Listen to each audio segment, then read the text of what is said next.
دوستوں السلام علیکم، میں امید کرتا ہوں آپ سب ٹھیک ہوں گے۔ حلال اور حرام گوشت کی پہچان کیسے کی جائے؟ آج کل مردہ اور حرام مرغی کا گوشت عام سی بات ہے، لیکن شہری حلال اور حرام گوشت میں فرق سے ناواقف ہیں۔ لیکن اب آپ یہ فرق خود جان سکتے ہیں۔ دوستوں، اگر آپ نے ابھی تک اس ویڈیو کو شیئر اور لائک نہیں کیا تو سب سے پہلے شیئر اور لائک کر لیں۔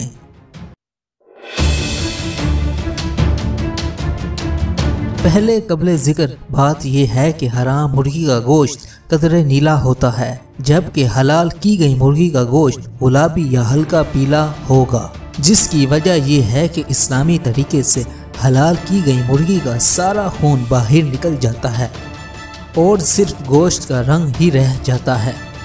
حرام مرغی یا غلط طریقے سے کٹنے والی مرغی کا خون جسم سے باہر نہیں نکل پاتا اور اندر ہی رہ جانے کی صورت میں جم جاتا ہے، اور وہ خون جمنے کی صورت میں قدرتی طور پر نیلا ہو جاتا ہے۔ حرام مرغیوں کے لیے بیوپاری حضرات ٹھنڈی مرغی کی اصطلاح استعمال کرتے ہیں۔ اسی طرح پریشر والے گوشت کا رنگ ہلکا گلابی ہوگا۔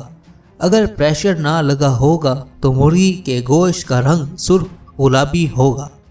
اسی طرح گائے کے گوشت میں پریشر والا گوشت بنانے کے لیے قصاب پانی کا پائپ جانوروں کو ذبح کرنے کے بعد ان کی رگ میں ڈال کر پانی چھوڑ دیتے ہیں، جس کی وجہ سے پانی پورے دباؤ کے ساتھ ہر چھوٹی بڑی رگ میں پہنچ جاتا ہے، اور یہ بھی ناجائز منافع خوری میں شامل ہوتا ہے، کیونکہ اس سے گوشت کا وزن بڑھ جاتا ہے۔ دوستو، امید کرتا ہوں آج کی ویڈیو آپ کو ضرور پسند آئی ہوگی۔